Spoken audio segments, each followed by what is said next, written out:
the most big surf guy, and today we're doing reactions. I'm gonna let a couple of y'all get in here before I start. Let go, let go, let go, let go.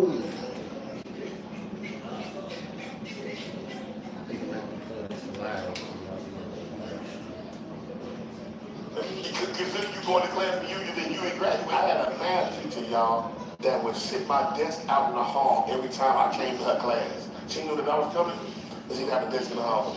Good, you want some bullshit? No, bullshit. Have that. You don't curse, so you don't curse anymore. Alright, let's see what we can find. How Pusha T predicted everything with the Drake beef. Let's go.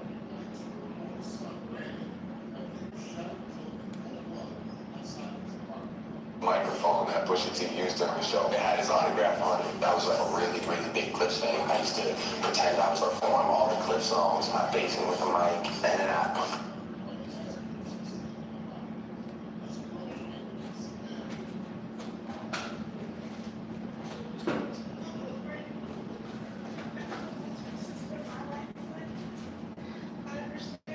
Bumping so much that I wrote the autograph off. That time the world to me go real great and telling the story. Real great and telling the story. I studied Pusha T for a living. I like, what's your family like? Oh, your dad left you at 5. Oh, I get that. And he never walked you to the bus stop. You're mad about this. Your mom, she never remarried. Oh, you don't even know what like family is. So of course you don't remarry. I'm back from Canada. Like I can't get back over there, right? And you're battle with Drake and stuff. Right, but I mean, just the censorship of it and the things that, were stopped and halted and verses and so on and so forth. I was like, oh, this is a real situation. Pusha T, if you're running a whole rollout based on... Chat, what's up, chat? Snub Vision, what's the deal, man? We up early on it, man. Look, I got my lunch. Locked and loaded, brother. Shout out to my nigga Snub Vision, man.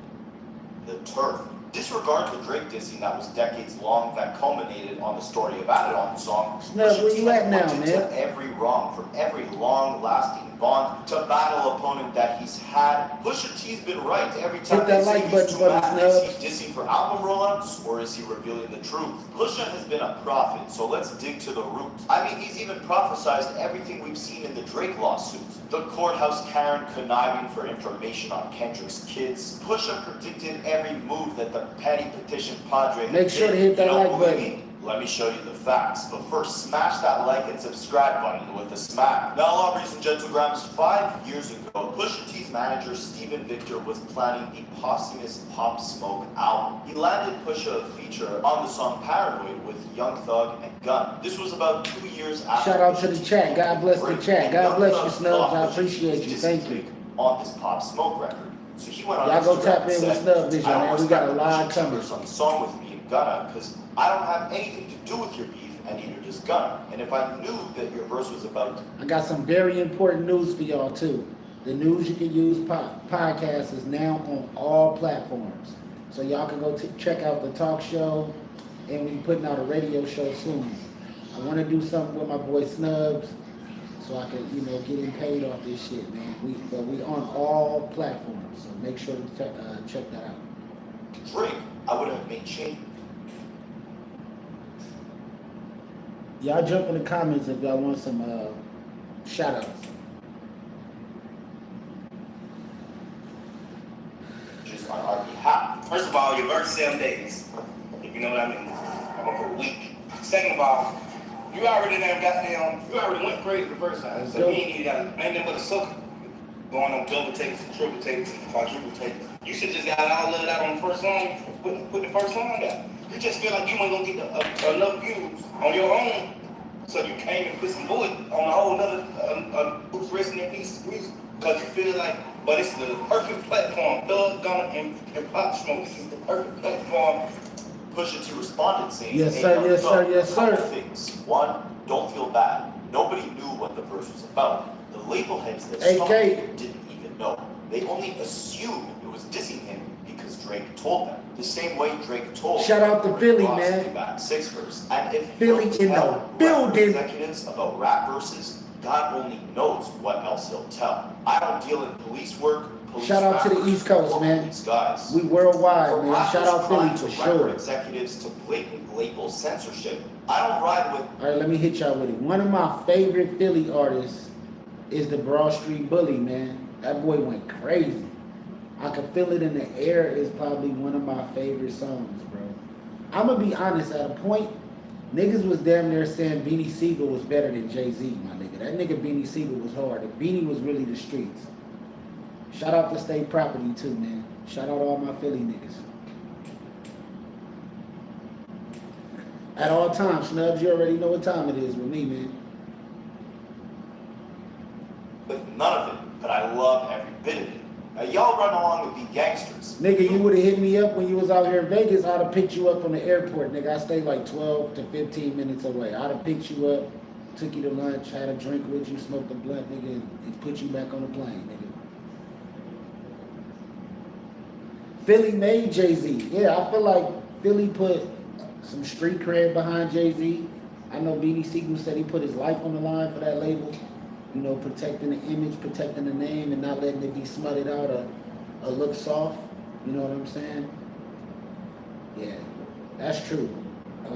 Philly made Rockefeller. Majority of the artists were from Philly. That's facts. State Property.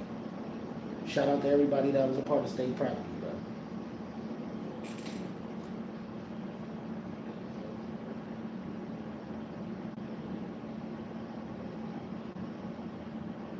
Facts. That's facts. Wait, look. That's facts. I wish people still made that kind of music, man. I know it's some artists coming out of Philly that's making real music still, bro. Them with some of the dopest spitters.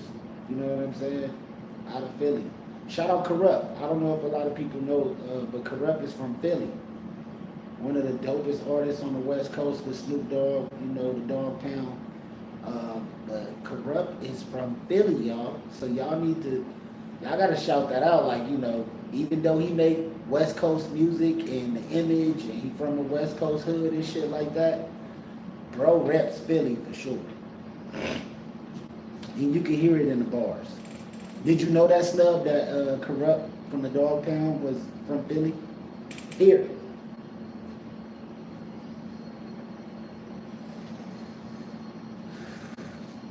Man, I misplaced my ID yesterday, nigga. I couldn't go to the weed shop and give me some weed. So I ran into this random guy, random, probably homeless dude, and he plugged me with an eighth. Shout out to them random niggas on the streets, man. Never underestimate nobody, bro. I fuck with everybody. There's no telling who you'll catch some guy sitting and talking to.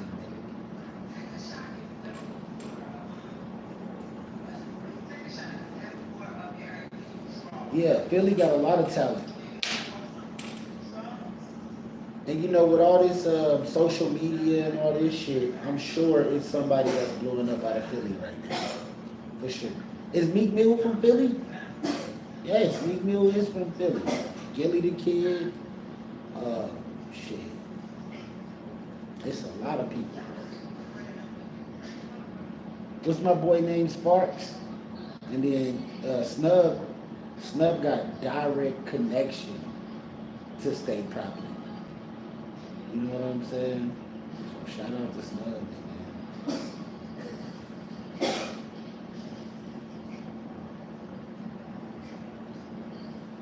Skino, I remember him. I remember Chris and me. Can't stop, won't stop, Rockefeller Records. We get down and we get down. Shout out to boy Petey Crack too. Petey Crack was hard as fuck. Still is. And shout out to the chat. I'm gonna tell y'all about an artist y'all slept on though. I think once my boy Snubs lock into that studio and really try to like go in, I think he gonna cook up some heat. Y'all sleep on Snubs, bro. He next up out of Philly, bro.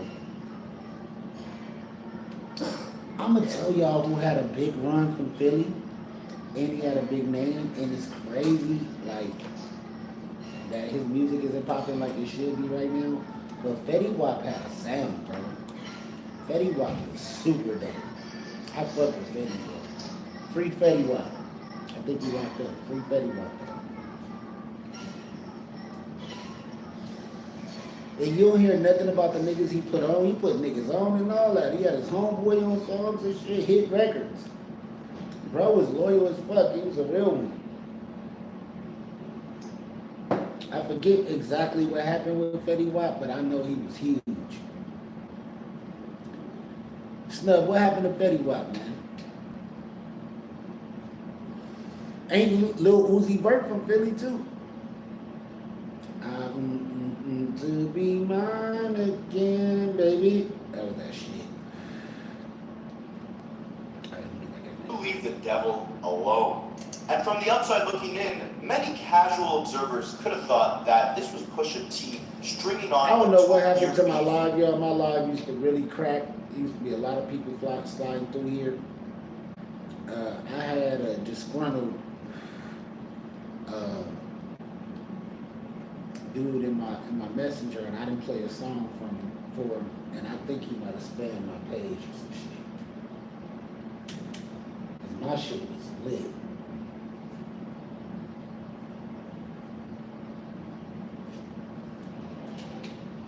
So we should crack off again. Y'all jump in the comments if y'all want a shout out for sure. Tap in with my boy Snubs too, man. Go follow. Make sure to like this video so more people can tap in. With pure saltiness and evil energy, even calling himself the devil. But there's a lot more to this story. And when you look, 5 years later, when Young Thug was fighting the state of Georgia over a RICO charge where they were using his lyrics as criminal evidence, and Young Thug crying on Twitter every day about Gunna being a rat in that case, or Kid Cudi testifying against Diddy, calling him a rat as well, you would think Young Thug's #1 enemy right now would be Bob Rihanna, who is suing for defamation over the lyrics in a diss song against him. Not like us. And this lawsuit he concocted potentially jeopardizing the sanctity of free speech in song lyrics and setting a new precedent for how rap bars can lead you behind bars. Man, it's one thing to diss a nigga, but like to snitch on a nigga on a diss record, because I'm gonna be honest, and I just thought of it. Kendrick is snitching. I don't care what he's snitching about, but it's like damn near like you dry snitching. Like if this nigga did do what he said you did, or he is who you said he is, you're telling, bro. You telling and nobody even saying nothing about it. Nigga, you damn near putting the feds on niggas, bro. Like cuz is snitching. Dry snitching. In a song. Now, what if Kendrick went on a song and started talking about murders and shit that he think you did and things you're a part of? Like, not saying Kendrick did any of that, just giving a scenario.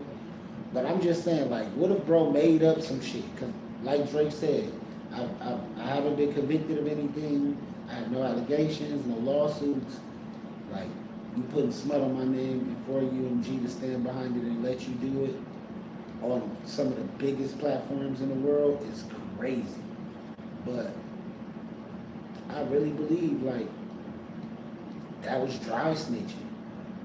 No matter what the subject matter was or what it's about, whether we agree with it or not. If you're from the streets, you're not walking up to nobody with no allegations. Oh, you did this. Like, nigga, who are you, the police? That's what a nigga gonna say. So I don't know, man. I kind of feel like Kendrick did some police shit, low-key. Like, what if this nigga get indicted because of that shit? Nigga, that makes you a cop. Like, you... Let's get into this, bro. For whatever reason, Young Thug is still riding with Drake. Meanwhile, Pusha T, who 5 years ago was warning Young Thug that Drake was crying to record executives, censoring lyrics behind the scenes, and warning Young Thug that if he would go as far as to rat to the executives over rap lyrics, think about what else he would do. Pusha T has now been planted in Drake's paperwork, with Drake demanding all communication that UMG had in relation to censoring or releasing Pusha T music, as well as all communication UMG had related to Kendrick Lamar, Dave Free, and Kendrick Lamar's children. It makes you think that Pusha T had prophesized all of this 5 years ago. But they're But see, UMG ended up doing a deal with Interscope, which Jimmy Iovine and Clive Davis and all these people has been working together for years. You know, the round table of label owners is very small, but they control the mass majority. It's not a lot of labels. Remember, a lot of labels folded into other labels. So now they got COOs and COs and people they got to listen to. Pay attention. There's a lot more to this story, and a lot more that Pusha T has prophesized throughout his entire career.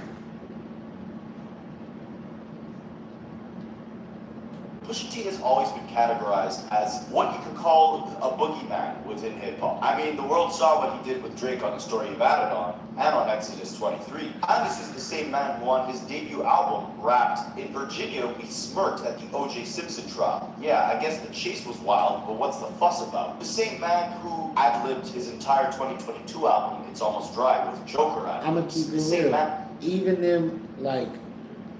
Even Pusha T exposing that Drake had a son. It's kind of dry snitching. That's like going to my bitch and telling her, yeah, he got a baby by another female. Like, you don't know if this man had a girlfriend at the time. She didn't know nothing about this baby. And then here you go. Like, that was like some hating ass shit. Like, y'all hit real below the belt. Y'all not trying to put out diss records. Y'all trying to damage a nigga image. Which everybody is, but I don't hear that in Drake records. I don't hear that maliciousness. I gotta go back and listen to these diss songs. What he said about Meek Mill wasn't no dry snitching. It was all facts. It was believable facts. Like, is it a world tour or your girls tour? That was the whole record. Like, Nicki is bigger than you. Like, this is a lick for you. Which he lost his girl and a lot of notoriety to that beef because we expected Meek Mill to go in. You're a fucking, like, you started off battling. How do you lose to Drake? I really would ask Meek Mill that. If I ever met him, like, bro, how you lose a battle to Drake if you are a battle rapper? This nigga's not a battle rapper, bro. But what he did was, he took you out of your element and made a fucking massive hit. And it was like, well, if you're a battle rapper, can you make a massive hit in battle rap over the beat? That's crazy. Man who threatened to release videotapes of Travis Scott breaking down in front of him over Kylie Jenner. Surely this is a hate-fueled man who thrives off of terrorizing other rappers. But when Pusha T's asked about being the bully of the game, he claims that every flame he's fanned is just a result of him finishing a problem that other people started. In a GQ interview this year, he said, "I've really been in Paris, making my songs, doing my stuff. When these people mention me, they're really going out of their way. What have I done besides wear clothes these past couple of years? This stuff ain't coming out of nowhere. I promise you, they did the underhanded weird stuff." And the obsolete stretches far long beyond just Drake and Young Thug. Pusha T has had a multitude of targets over his multi-decade-long career, spanning from Birdman to Lil Wayne, Travis Scott, Kanye West. Just like Drake, he even sued his own record label, Jive, back in 2005. But for much different reasons. And with all the new horrendous details of Drake's lawsuit coming to light, it makes one thing very clear. Everything Pusha T has ever said about any rapper or record label, he's always ended up coming out in the right. And I'm sure you know the age-old story. If Birdman ended up paying Pharrell for a beat over 20 years ago, there'd be no Pusha T and Lil Wayne beef. No Pusha T, Young Money, and Drake beef. There might not even be a Drake and Kendrick Lamar beef. Yes, it really runs that deep. And if you don't believe me, now you'll find out. I study rap battles for I'm gonna be honest though. It feel like when everybody goes against Drake, they try to damage his image. It's not like they like rapping or seeing who the best. It's like, let me snitch on you about your baby mama, about the son nobody knows about. Let me tell on you, like it sound like telling. And then when I listen to the Drake disses, it don't sound that deep to where he's like trying to expose what you're doing illegally. Y'all like trying to put this man in jail type shit. That's crazy. Like, what if a lawsuit came from one of y'all allegations in y'all rap songs? Because they're doing RICOs off of music. So, like, if Drake caught a RICO or got investigated behind Kendrick Lamar allegations, you damn near like on the stand snitching on that man.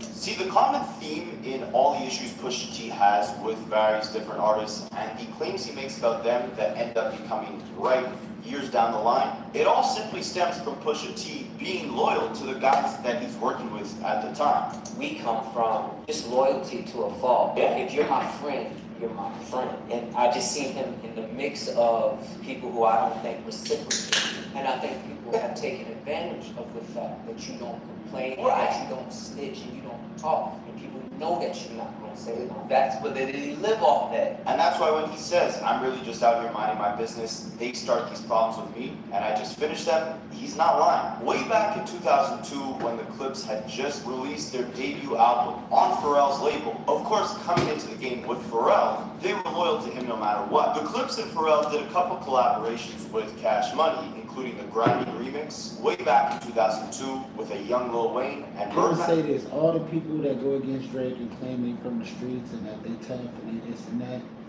when they battle with him, they sound like females. Like they say things that a woman would say. Like it don't sound manly to me. You know what I'm saying? It's like he did this and he did that and he has a child nobody knows about. It's like a gang of snitching, bro. That's what you niggas do on these beef records, telling each other. I don't really feel like he's telling nothing to the world that will get you niggas locked up. But you niggas be going for this nigga's throat. Y'all trying to get this nigga catch a case. And what happened to that boy with Birdman and Manny Fresh. Birdman, notorious for not paying artists what they're owed for the music they produce, never paid Pharrell for his contributions to what happened to that boy. And Birdman not paying his artists, that's going to play an important role in this story very shortly. But this wasn't actually the reason why Pusha T hated Young Money years later. It was simply the small trigger that caused a ripple effect that would culminate into decade-long beefs between various different artists. Pharrell, after not getting paid, allegedly vowed to never work with a Cash Money artist again.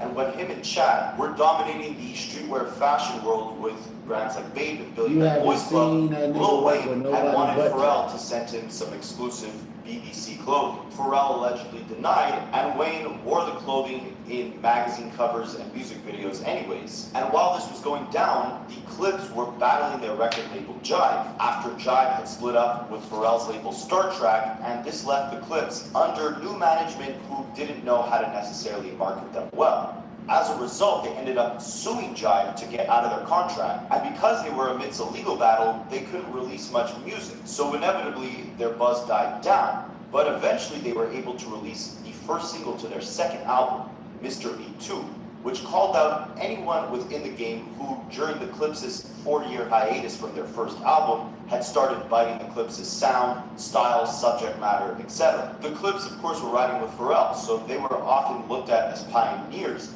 in the fashion world for introducing hip-hop to brands like Babe and Billionaire Boys Club, etc. And along with that, they were some of the first rappers bringing coke rap into the mainstream, a style that Wayne would roll with years later. So people thought because Wayne was rocking Pharrell's clothing lines that the Clips had pioneered and kind of adopting some of their subject matter, that Wayne was biting Pusha T and his brother. Because of that, many people thought that the song Mr. Me Too by the Clips and Pharrell was directed at Wayne for copying them. And to make a long story short, when Wayne was asked about this in interviews, he didn't have the nicest things to say, essentially saying like, who the F are the Clips? I don't see them, I don't see Pharrell, you're talking to the best. I'm wearing this stuff and I make it hot. They wear it and you think it's lame. They're not in my league. Talk to me like you're talking to the best. And this is where the true issue started between Lil Wayne and Pusha T. It wasn't directly from Birdman's bad business dealings years prior. It was because as the Clips were going... I'm gonna be honest.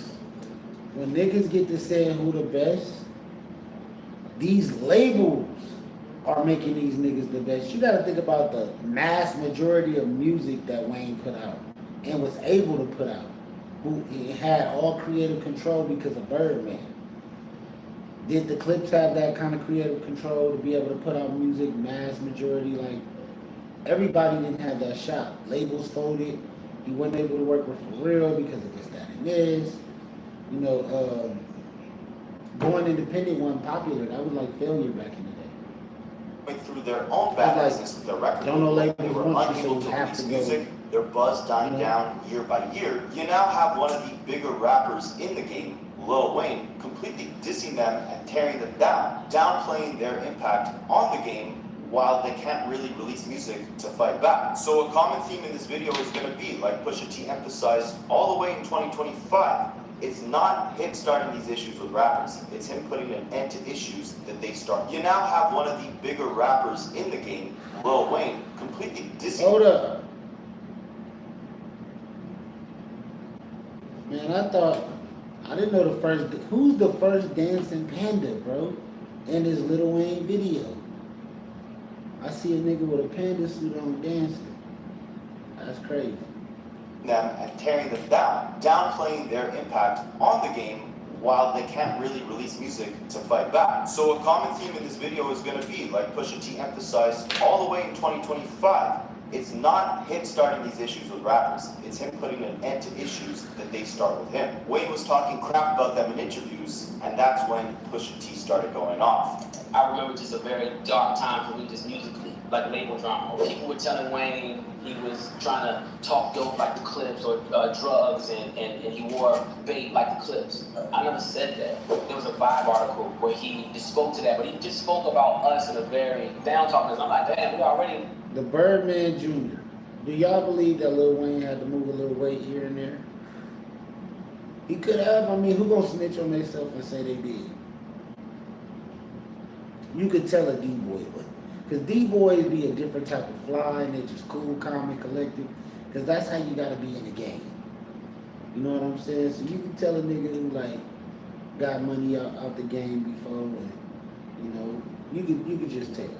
We going through, and you know, you're not even bright enough or smart enough at the at the time. I got a problem. That's not really something you have to like showboat or brag about. It's gonna come out regardless.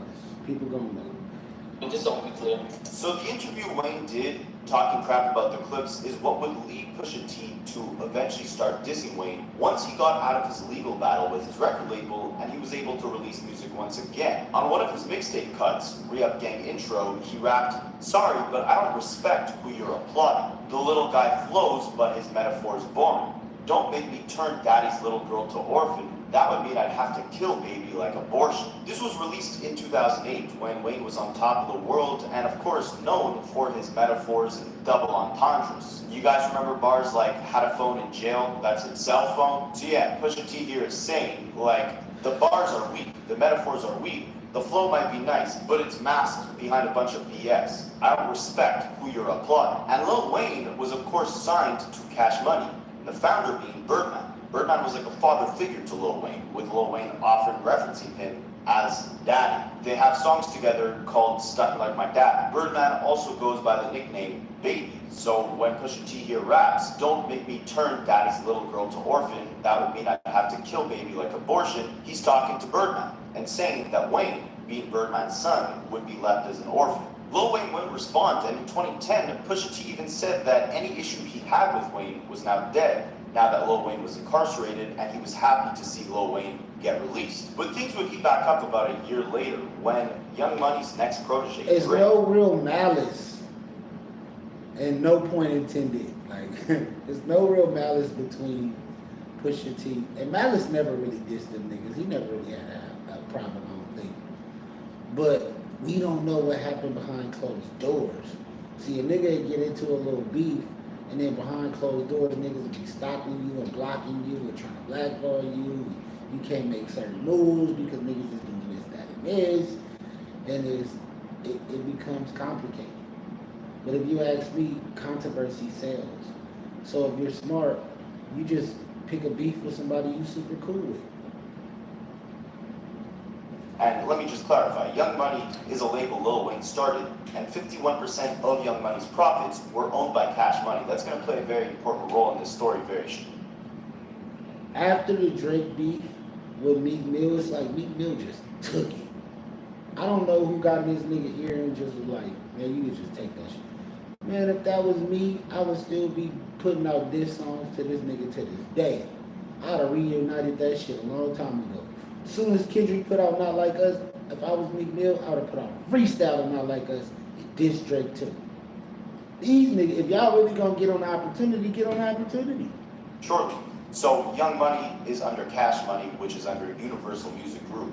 Drake is signed to Lil Wayne on the Young Money label, and he is now taking the torch from Lil Wayne in 2011. It's crazy if Meek Mill was able to squash the beef with Drake after that. 'Cause for what? It's up. You damn near tried to end my career. Let's go. Man, I'm gonna have a new diss song for you every album. That's gonna be my whole shit is dissing Drake. Releases a song. Not, I have nothing against Drake. I fuck with Drake music. This is just me if I was battling somebody, y'all. Don't get my words twisted. I know how y'all like to do. But say that I'm battling someone, it ain't no, oh, he put out the best song, he won, and it's over. No, he put out the best song, he won that round. Now we're going to another round because what Kendrick did was go round for round with this nigga.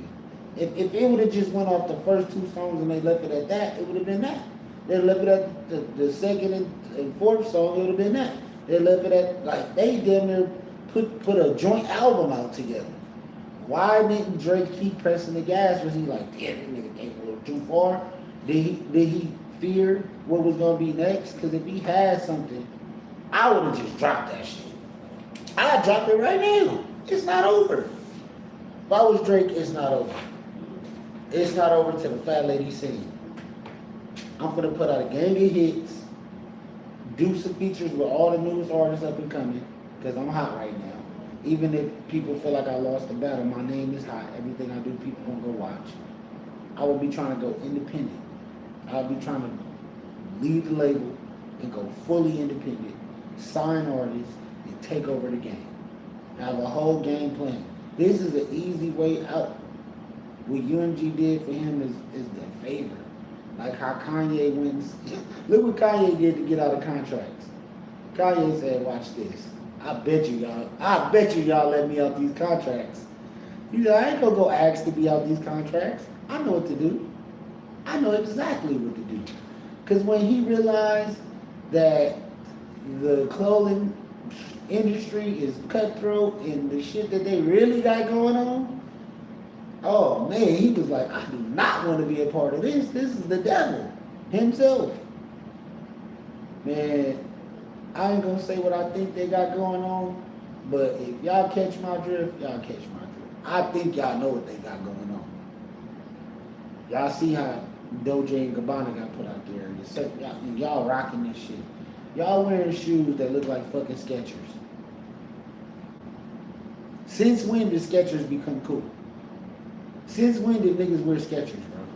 I'm just let me know. Called Dreams Money Can Buy. Now Drake started off being a very vocal fan of the Clips coming into the game. Pharrell, the Clips, Kanye West. It's funny how he now has issues with all of them. But on that Dreams Money Can Buy song, Drake raps. I feel like lately it went from top 5 to remaining 5. My favorite rappers either lost it or they ain't alive. And they trying to bring us down. Me, Weezy, and Stunna. We stayed up. Christmas lights in the middle of summer. People took this as a shot towards the Clips because Drake was saying before he came in the game that his favorite rapper, or one of them, was Pusha T.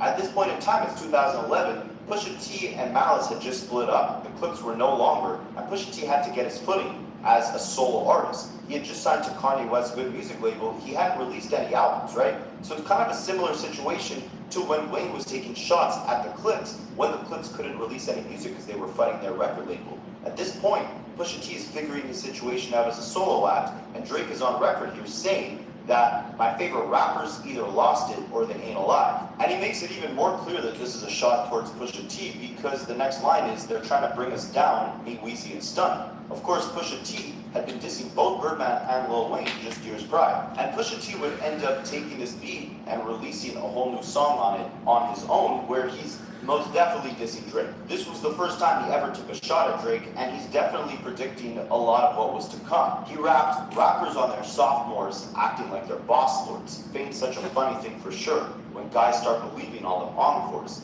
This was obviously a shot at Drake because this was right before he released his sophomore album, Take Care. And he's already on records talking about, his favorite rappers lost it or they ain't alive. He continues rapping Chappelle Show, All of You Neil Brennan's, sketch comedy, who was for Real Penny. The talk don't match the leather, the swag don't match the sweaters. This was the first time, way back in 2011, that Pusha T would allude to any ghostwriting rumors coming from the Young Money camp.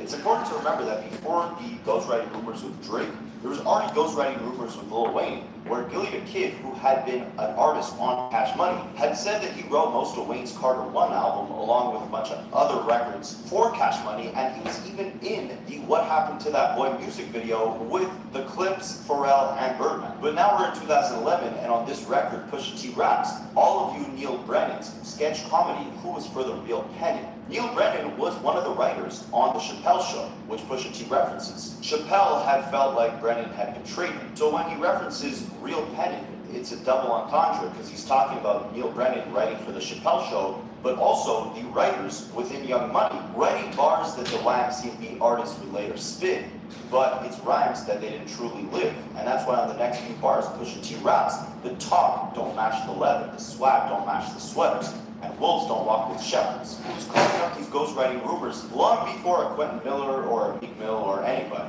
And of course, the next year we get Exodus 23:1 from Pusha T, where he would rap, contract all effed up, I guess that means you're all effed up. You're signed to one guy, that's signed to another guy, that's signed to three guys, now that's bad luck. Creating the angle that Kendrick Lamar would later on run with 12 years later. And of course, here he's emphasizing the horrible label situation of Young Money being a label under Cash Money, which is a label under Universal Group. You're signed to one guy, Lil Wayne, who's signed to another guy, Birdman, who's signed to three guys. Because Cash Money was under Republic Records, which is under UMG.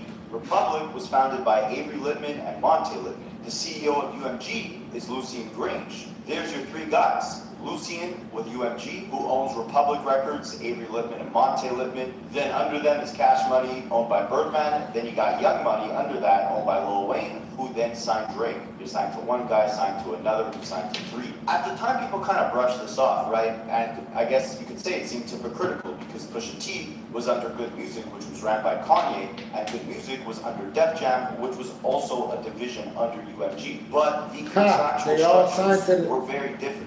Both all camps. these And Pusha niggas, T man, I was emphasized that. putting it together for y'all, bro. All these niggas are signed to the same labels. No matter if, like, say you signed to Yo Gotti.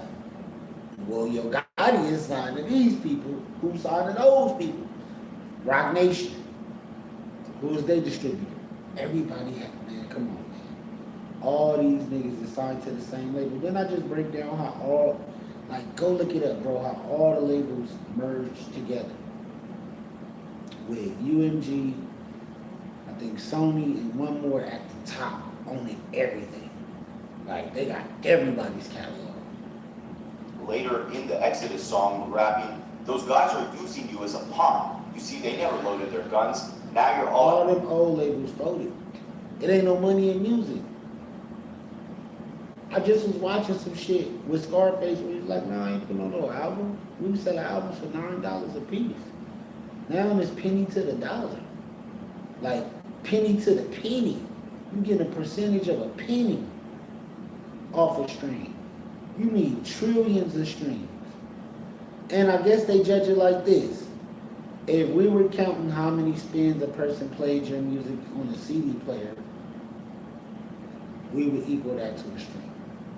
Now, you probably listen to a CD for a whole year. You got your $20 out of it, your $12 or whatever, you know what I'm saying? I guess that's how they equivalent. So if people ain't listening to and music is coming, songs is hot one day and then they not. It's not like back in the day when you get an album and you know, you stuck with this CD in your car. You stuck with this album at your house. You got a nice variety of CDs, but you listening to them motherfuckers multiple times. You're not going to buy every CD that come out either. So it's a different game, and the tape game is different. It's a totally different world. You still got people right now that's putting out CDs, and like I would. That's probably gonna be my next shit is to drop. Look what Nipsey did. He dropped the album. Like, you know what? Y'all not gonna play with me. I'm gonna actually put out CDs, and instead of selling them for $20, I'm gonna sell them for $100.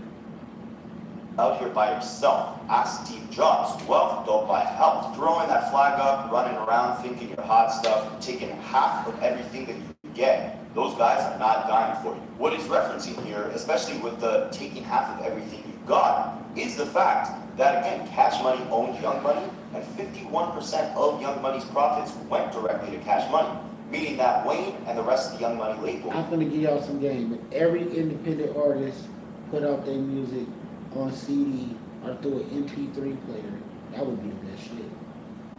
To come up with a device that everybody can put their music out on. Like the iPod. The iPod, they never continued it. But that was really super dope because you got hella spins.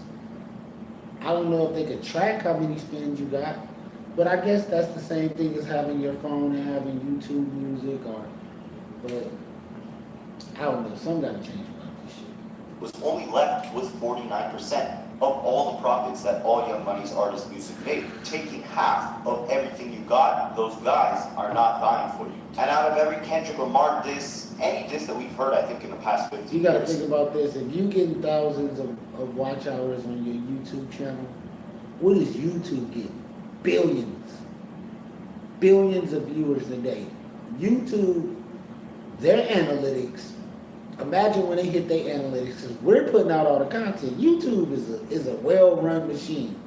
Whoever thought about YouTube was one of the smartest. Instagram smart, Facebook smart, because all they had to do is put a platform together for you to do all the work. You're going to do all the liking, sharing, commenting. You're going to do all the posting. You're going to make all the content. And they're going to reap the benefits whether you're monetized or not.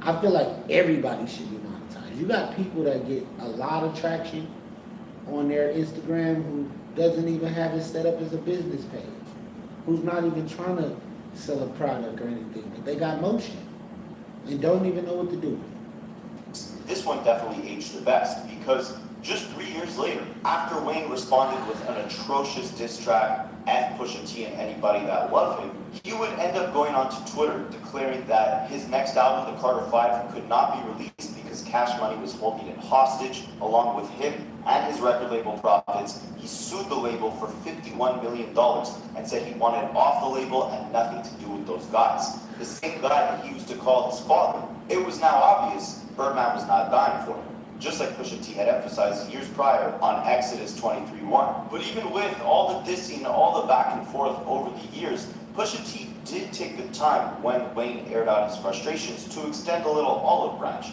replying to Wayne's frustrated tweets saying, "If you want to drop albums and don't want your CEOs rubbing their hands all in your videos, come to good music.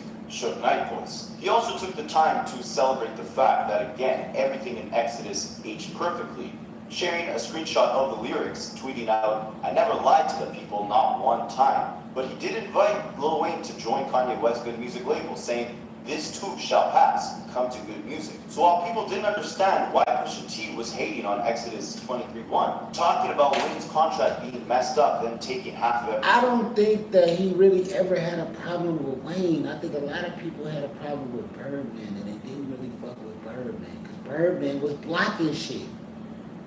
Like, Lil Wayne would want to go do an album with the Clips and go work with these people and those people. Lil Wayne and Birdman, like, no, you're going to work with my producers, you're going to work with our artists. And that's why he was like, well, let me at least build my own label with my own artists so I can work with them. And you know what I'm saying? Look at where Lil Wayne at in his career right now. And he's back cool with these people. And I think it's because he has to be. Otherwise, they would probably try to put him out the game and tarnish his name. He wouldn't be able to live the legacy. He's so tied in. He's so tied in, it's no way out. And by the time he realized that, he was in court filing a lawsuit against his daddy. Yes, when Lil Wayne and the whole Young Money camp at the time were thriving, 2 years Now later. let me say this. People beef with their biological fathers. Don't act like this is something outrageous or something that ain't never happened or something that won't never happen. No, people beef with their real daddy. So for him to get into it with his rap dad is not surprising to me. It ages like fine wine. Pusha T emphasized in an interview saying, Exodus came out 2 years ago. People should just call me the prophet. You know what? Lil Wayne on good music? Well, Kanye actually likes Wayne, so they could probably make some good music together. But who knows? I don't know. I just like the fact that I'm a prophet because of Exodus. But with Pusha T now extending the olive branch for Wayne to join good music, he had a new target on his back. And while he was right predicting how every part of Wayne's career would go, there was nothing left to say about Wayne. But there was another target on Young Money with a pretty much spotless track record. And this is where the story gets taken up to another level. I studied rap battles for a living. Drake at the time was putting out hit after hit, #1 album after #1 album, elevating in the game with each release, and no real stain to his legacy. That was, of course, until he got hit with the rap Rico. What am I talking about? Well, of course, Quentin Miller was writing his verse on Rico, along with, I believe, another 6 records. I'm going to do a whole video on Quentin Miller very soon, so drop a comment if you guys want that. But with that came a new target in the Young Money camp for Pusha T to question the integrity of. On his 2016 record, HGTV, he rapped, "These guys call it duty because their killings ain't real," with a questionable pen, so the feeling ain't real. The first time he references the fact that Drake is not concocting his own bars. But just like with Lil Wayne, how everyone said, Pusha T was kind of hating for no reason other than to just get a rise out of a rapper that was bigger than him, Pusha T would argue that all of these issues stem from people starting the problem with him and him just putting out the fire, and doing so by only bringing facts to the table and peeling the mask back on the greatest flaws of all these guys. And this would be a repeated theme of Pusha T just kind of doing his own thing, minding his business, and people taking shots at him. And this came in 2017, before the story of Adidon, before Infrared, before any hater could say that this was Pusha T just trying to seek attention from calling Drake out. It was actually Drake who, again, took the first shot in 2011 with Dreams Money Could Buy, but was now reigniting this feud by calling Pusha T out in the most direct way any Young Money artist ever had up to this point, while also calling out at the time Pusha T's very vulnerable good music label mate in Kid Cudi. Because at the time, Kid Cudi had been in rehab and Drake released the song 2 Birds, 1 Stone. First he calls out Pusha T for the drug dealing stories that he raps about, saying, "But really it's you with all the drug dealer stories that's gotta stop them. You made a couple chops, now you think you're Chapo. You're middleman in this stuff, boy. You were never them guys. I can tell, because I look most of you dead in your eyes, and you'll be trying to sell that story for the rest of your lives." The same way that Pusha T was calling Drake out for being fake by using ghostwriters, Drake was saying that Pusha T was fake for using other people's drug dealing stories as his own. Kid Cudi was also another rapper to call Drake out for ghostwriting, but again, he wasn't necessarily in the best mental state, and that's why very shortly after, he apologized and checked himself into a rehab facility, but while he was there, Drake releases this song, and while dissing Pusha T, he kills quote-unquote 2 birds with 1 stone by also dissing Kid Cudi, saying, "You were the man on the moon, now you just go through your phases, life of the angry and famous." And it actually took Kid Cudi almost 10 years to speak on this, just speaking on it in the last few days, saying that, this was a vulnerable time in his life, and he wasn't really sure why Drake chose that moment to start taking shots at him. To the aftermath of your stroke, Drake comes at you on record. What was that about? I was in this place where I was like really in my head about the things I was dealing with at the time. So I initiated it. Drake took offense to it and responded on record in the middle of my stint in rehab. And I was like, oh, okay, you want to kick me when I'm down? And it all comes down to morality, right? Like, how far will your ego take you? Can you be sensitive to a guy who's going through a hard time in rehab, or do you choose the time when he's at his weakest to start shooting? Man, your own friends don't feel sorry for you when you're going through shit. I've been going through shit with a big smile on my face. Not once have anybody really asked me, okay, I'm gonna say maybe Uncle Bobby, nobody give a fuck about what you're going through, man. They want to see you break down. They want to see you be defeated. Nobody likes strong people. Nobody like the winner, bro. And it's very lonely at the top. Imagine being Drake. Like, very lonely at the top, bro. As for Pusha T, Kid Cudi has said out of anyone in good music, Pusha T was the only And one. I've seen Drake go out of his way to be cool with niggas. Not be their the best friends, but just to be cool. But he been getting into it with niggas since Young Money. Him and Tiger had a thing. This person had a thing. That person had a thing. When you that nigga, somebody gonna find a problem with it. Whoever stayed loyal to him. And that's a common theme in Pusha's career. Pusha T stood by Kanye West for years, until Kanye's comments and behavior just became completely unacceptable. Pusha T has always stood by Pharrell, inheriting his beefs for him whenever he needs to. We saw that with the whole What Happened to That Boy beef, him inheriting that beef with Lil Wayne and Birdman, and it would later happen with Drake and even Travis Scott years later. We're going to touch on that shortly. But the whole point of what I'm trying to say here is Pusha T has always been loyal to the people who are loyal to him, and the issues that he has all stem from principle. People disrespecting him and him just bringing the facts and peeling the layers back behind who these individuals truly are. And that gets revealed as time progresses. It happened with Lil Wayne and his contract situation. It happened with Drake with the story of Adidon. We'll touch on that shortly, how Pusha T, beyond just exposing the kid, really peeled the layers back. It happened years later when he tried to warn Young Thug about how far Drake would go if he's willing to rat out other rappers to executives. And then we saw, of course, the whole thing play out with the lawsuit against UFG for Not Like Us. And like Pusha said, you can call him the prophet, right? And nothing would prophesize the next 5 to 7 years, the rest of Drake's career, than the story of Adidon. This is when we really saw things taken up to a much higher level. I study rap battles for a living. Drug dealing aside, ghostwriting aside, let's have a heart-to-heart about your pride. Your soul don't look alive. The ends count different, but baby divides the pies. Just based off the way Pusha T starts this song, you can tell he was calculating and waiting on this moment for years before it happened. And like he said at the end of the song, same way Kendrick did as well, he had plenty more in stock. He was ready to make it a surgical song. But the story of Adidon... Honestly, this is the second beef that Drake has lost.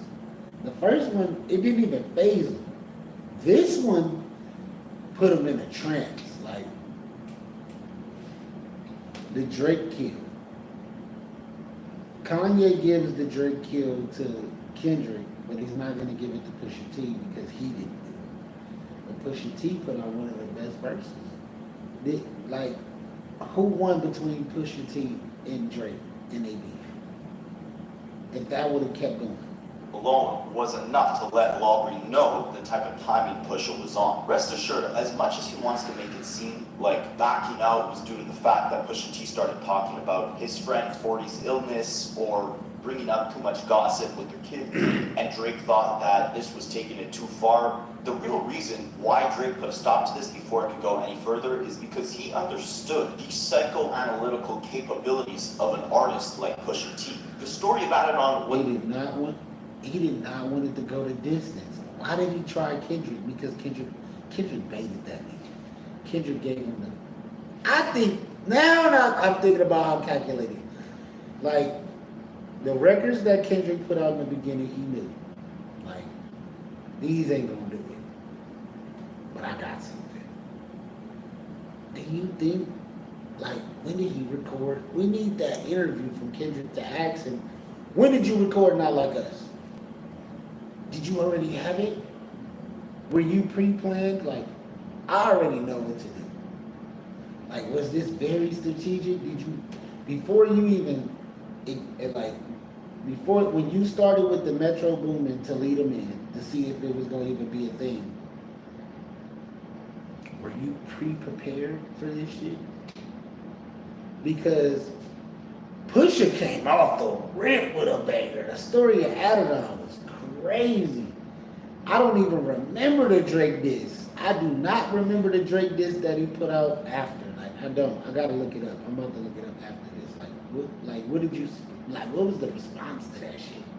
Because I don't even remember. That's how dope. Like, the Not Like Us was so dope that I don't remember none of the songs that Drake put out against Kendrick. I don't remember. I don't remember none of the songs that Kendrick put out up until Not Like Us. I couldn't recite a line. I couldn't recite one line from any of the songs. Family Matters, whatever. I don't remember. It didn't stick. None of them. That was like a whack ass beef at first to me. I'm like, this is trash. Drake had the best song up until Not Like Us. Don't ask me what song that was because it didn't live long enough in my head for me to remember. It was out of here once Not Like Us came out. The only song I remember out of that is Not Like Us, which is dope. Story of the Abaddon stuck. You only can say, like, people say the LL Cool J versus old boy, who I don't remember his name because he just disappeared from rap, period. And that's no disrespect, it's just let you know how short-lived you are in people's mind. I don't remember a line from LL Cool J's record, his diss record. I don't remember either one of them songs. They're not in the top 5 of greatest diss records. I'm gonna tell you what lives in my head of diss records. Tupac. Hit him up. Like a lot of Tupac diss records, even the ones that he made to street niggas, I remember very well, off the top of my head. Super dope. Snoop Dogg diss record, The Suge Knight, popped up in my head right now. Not to say that's top.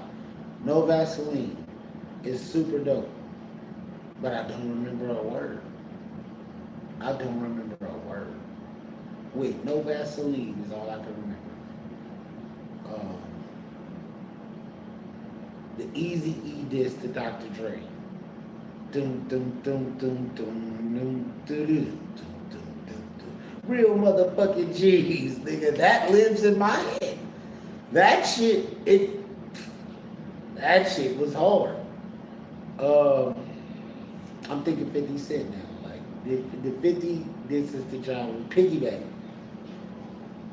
Piggy Bank pop up.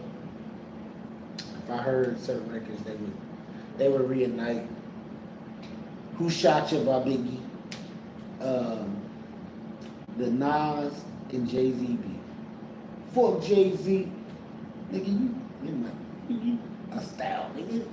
Look, that motherfucker was hard, bro. Woo, that nigga Nas, man. The Takeover.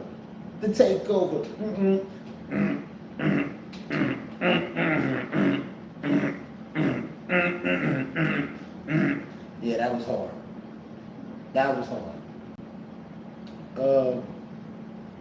Draco just popped up in my head.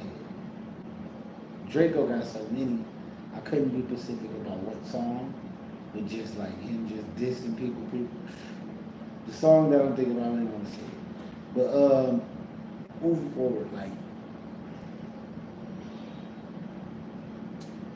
yeah, man, so, like, alright, the Drake beef with Meek Mills. What song did Meek Mills put out to diss Drake? Because I don't remember it. I don't even remember a sound, a beat, nothing. So, like, bro, when you go in these battles, you gotta be fully prepared for that. Was the early moments of Pusha T, picking apart the pieces of the petty petition Padres persona, layer by layer, starting from the anger he presented in his recent music to the lack of authenticity within his music stemming from the fact that it heavily relied on the use of ghostwriters, all the way to what I wanted to lies see he was is telling himself the about marriage and how Kanye versus Anyways, Drake. I'm gonna stop That's myself. gotta I'll be let an Pusha T explain what the hell I'm talking about. I like, what's your family like? Oh, your dad left you at 5. He never walked to the bus stop. You're mad about this. Your mom, she never remarried. You don't even know what black family is, so of course you don't get married. The blackface, you don't even know that that's not right. There's no explanation for that to me. You gotta think about who a person really, really is, and it's like, okay, man, you highlight your dad, clowning, like that. You run to the Memphis. Oh, I'm Memphis, Houston. That's my backside. I hope I didn't get copyrighted there because that was an important clip to keep in this video. Because he's literally laying down the groundwork, the foundation for all the insults, all the jabs, all the angles.